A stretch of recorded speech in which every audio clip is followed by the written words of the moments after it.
우리는 흔히 스티브 잡스나 일론 머스크 같은 정말 천재적인 한 사람의 능력에 감탄하곤 하죠. 그런데요, 만약에 조직이 계속해서 성공하는 진짜 비결이 한 사람의 재능이 아니라 완전히 다른 곳에 있다면 어떨까요?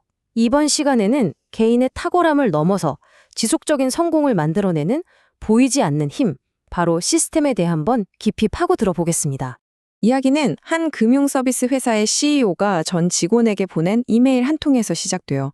그가 NBA 스타 스티븐 커리의 정말 믿기 힘든 슛 영상을 공유하면서 그의 성공은 엄청난 노력과 재능 덕분이다. 이렇게 칭송을 한 거죠. 우리 대부분이 당연하지 하고 생각하는 바로 그거요. 그런데 말이죠. 여기서 잠깐 멈춰서 생각해 봐야 할 게 있습니다. 정말 스티븐 커리의 성공이 순전히 개인의 재능과 노력, 아니면 운, 이런 것들 덕분이었을까요? 혹시 우리가 놓치고 있는 더 깊은 이야기가 있는 건 아닐까요? 그 질문에 대한 답을 찾으려면 먼저 우리가 얼마나 슈퍼스타 신화에 빠져 있는지부터 좀 들여다봐야 합니다. 우리 사회가 한 명의 영웅, 그러니까 개인의 천재성에 얼마나 매료되어 있는지 말이죠. 사실은요, 스티븐 커리의 그 놀라운 슛 뒤에는 우리가 보지 못하는 시스템이라는 게 있었습니다. 그를 정말 한계까지 밀어붙였던 코칭, 아주 치열한 경쟁, 그리고 학습을 거의 강제하는 팀의 훈련 루틴 같은 것들이요. 그러니까 그의 천재성은 혼자서 반짝 빛나는 별이 아니라 아주 잘 설계된 시스템이 만들어낸 결과물이었던 겁니다. 이 점은 직장에서도 정말 똑같이 적용됩니다. 성과가 기대에 못 미칠 때 리더들은 종종 개인을 탓하잖아요. 저 친구가 문제야 하고요. 근데 이건 마치 더러운 어항은 그대로 둔 채 그 안에 물고기만 싹싹 닦아서 다시 집어넣는 거랑 똑같은 거예요. 근본적인 문제는 환경, 그러니까 시스템에 있는데도 말입니다. 자, 그럼 어떻게 해야 할까요? 바로 리더의 역할을 다시 생각해야 합니다. 단순히 뛰어난 인재를 찾아다니는 스카우트가 아니라요. 탁월함이 저절로 자라날 수밖에 없는 환경, 즉 시스템을 설계하는 건축가가 되어야 한다는 거죠. 이런 엘리트 조직의 시스템에는요, 크게 세 가지 핵심 기둥이 있습니다. 바로 재능, 팀, 그리고 루틴입니다. 이 세 가지가 마치 자동차의 기어처럼 서로 딱딱 맞물려 돌아가면서 조직 전체의 성과를 쭉 끌어올리는 거죠. 자, 이제 하나씩 뜯어보겠습니다. 먼저 재능부터 볼까요? 보통 조직에서는 인재 개발을 1년에 한두 번 하는 교육이나 워크샵 같은 그런 일회성 이벤트로 생각하죠. 반면에 엘리트 조직은 어떨까요? 완전히 다릅니다. 이들은 성장을 일상 업무 안에 그냥 녹여버려요. 예를 들면 시니어 리더가 후배를 코칭하는 게 너무나 당연한 업무의 일부가 되는 것처럼요. 다음은 팀입니다. 성과라는 건요, 사실 혼자 내는 게 아니거든요. 굉장히 사회적인 활동이에요. 그래서 엘리트 팀에서는 상사의 지시보다 내 동료들이 나를 어떻게 볼까 하는 그런 기대와 압박이 훨씬 더 강력한 힘을 발휘합니다. 리더 한 명의 스타일에 팀이 막 휘둘리는 게 아니라 팀 전체가 공유하는 높은 기준과 규범이 성과를 이끌어내는 거죠. 그리고 마지막 기동, 루틴입니다.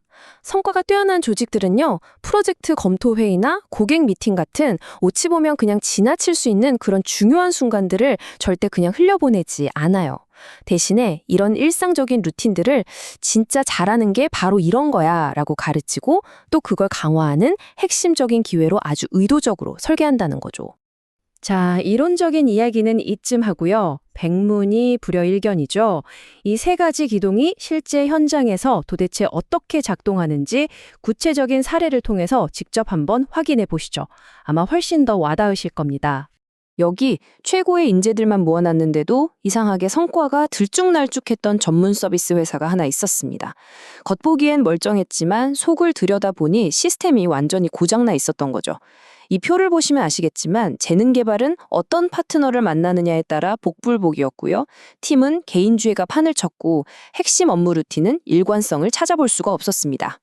그렇다면 이 회사는 어디서부터 변화를 시작했을까요? 첫 단계는 바로 용기 있는 대화였습니다.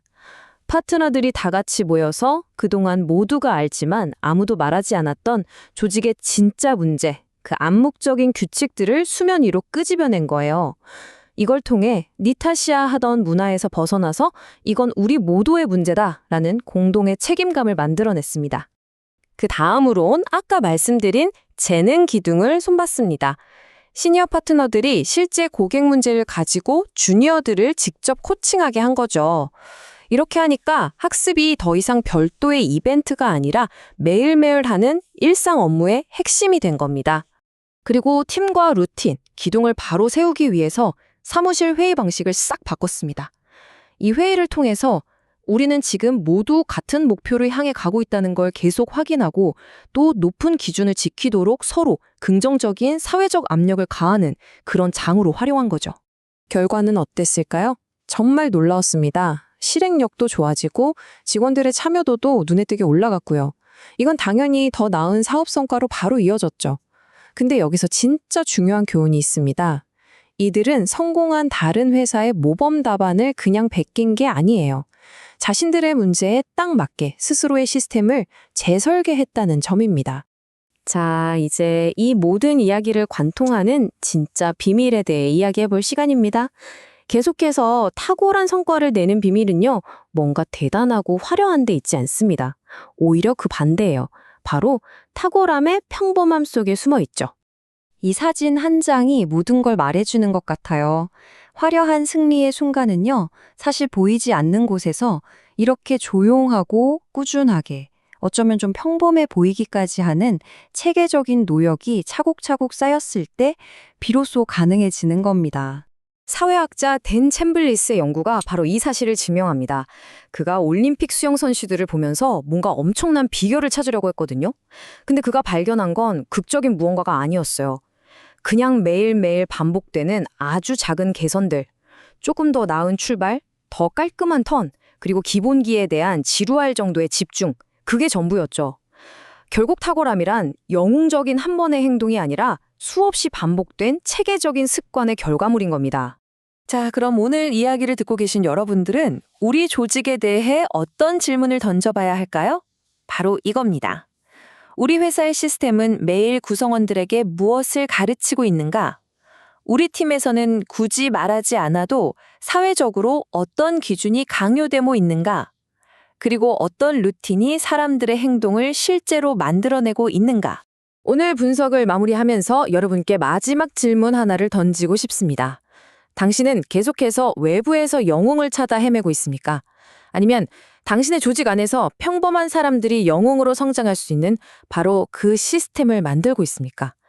진짜 혁신은 바로 그 선택에서 시작될 겁니다.